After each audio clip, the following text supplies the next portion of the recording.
satu golongan spesial yang diperkenankan oleh Allah bahkan tidak perlu puasa selama Ramadan dan tidak usah mengganti setelah Ramadan, tapi dia diperkenankan oleh Allah untuk mengganti setiap puasanya dengan memberikan makanan pada orang-orang miskin. Kita mulai dengan Quran surah kedua Al-Baqarah ayat 184, ya, paling kiri sebelah atas di mushaf. Golongan ini disebut oleh Al-Quran dengan orang-orang yang sulit berpuasa selama hidupnya. Wa 'alal ladzina yutiqunahu fidyatun ta'amu miskin.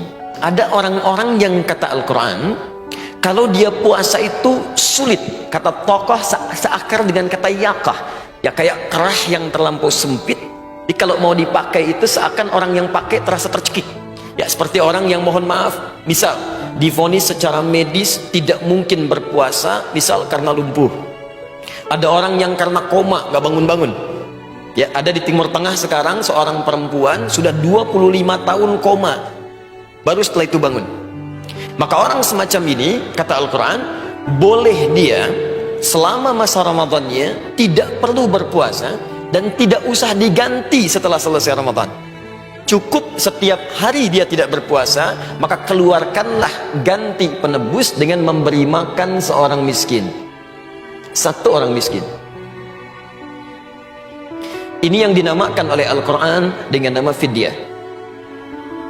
Jadi jika Anda dapati misalnya keluarga, teman, kerabat yang secara medis divonis tidak mungkin menunaikan puasa karena sifat-sifat tadi, maka berita gembiranya, kata Allah, saya sayang golongan ini. Dia harus mendapatkan pahala juga.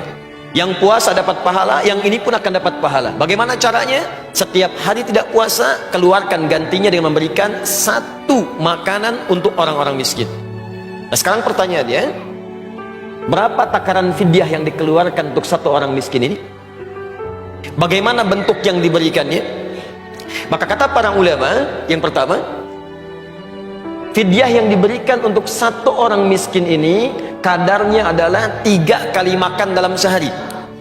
Ya, kadar normal. Anda akan makan sehari 3 kali, ya? Ya normalnya siang, sebelumnya pagi, kemudian malam. Maka yang kita berikan pada satu orang ini, awas hati-hati, ada sementara yang tidak memahami, bayangannya berikan satu orang miskin satu makanan saja. Kata para ulama bukan begitu caranya. Jadi 3 kali makan berikan pada satu orang. 3 kali makan ini, yang kedua, porsinya disesuaikan dengan kadar makan Anda dalam keseharian. Misal, ada yang sehari makan 3 kali dihitung 50.000 misalnya. Maka berikanlah senilai 50.000 ini kepada satu orang miskin dalam bentuk makanan. Jika Anda makannya menunya beda dengan yang lain, ada yang saat makan ayamnya ada, kambingnya ada, sapinya ada, sayurnya lengkap, kalau dihitung misalnya 250.000, maka yang seperti ini kadar fidyahnya pun disesuaikan dengan kebiasaan makannya. Ustadz, bagaimana kalau kasusnya saya di rumah kadar makan 250.000, cuman oleh dokter divonis ada makanan tertentu yang nggak boleh dimakan. Jadi makan tiap hari dengan kangkung, bayam, tempe, ya. Tapi kemampuan ada. Nah, maka kata para ulama, yang dilihat bukan apa yang dimakannya, tapi kadar kewajaran yang berlaku di keluarganya. Paham sampai sini?